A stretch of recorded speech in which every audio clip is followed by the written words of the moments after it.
呆呆童书多元家庭篇OK 绷的秘密。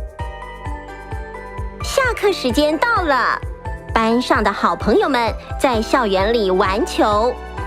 阿光丢球的时候，一不小心把球丢中了阿月的头。阿光紧张的大喊：“阿月，对不起，你有没有怎样？”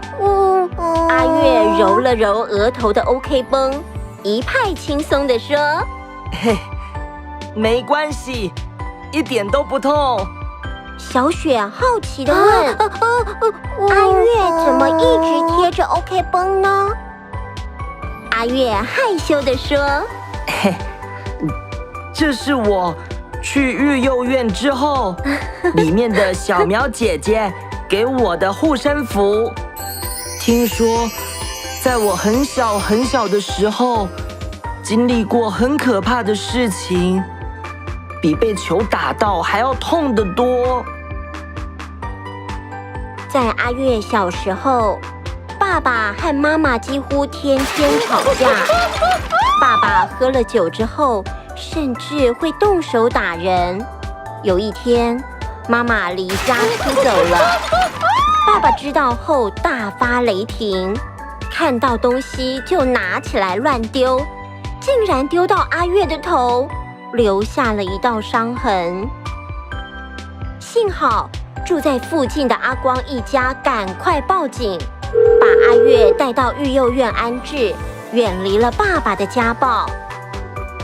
阿光拍拍阿月的肩膀说：“对不起，让你想起难过的事情。”阿月笑着说：“没关系啦，我记不太清楚了，也是因为有阿光家的帮忙，我才可以遇到善良的小苗姐姐，还有你们这一群好朋友啊。”小草也拍拍阿月的肩膀说：“之后我们如果遇到困难，可以找信任的大人说。我们朋友之间也都要互相关心，互相帮忙哦。”故事结束，你真棒！想一想，在故事中，因为阿光一家的帮忙，让阿月远离了家暴。如果你是阿月的邻居，你可以怎么做？打110报案专线，家暴发生当下，可以打110立即报警，让被害人脱离危险。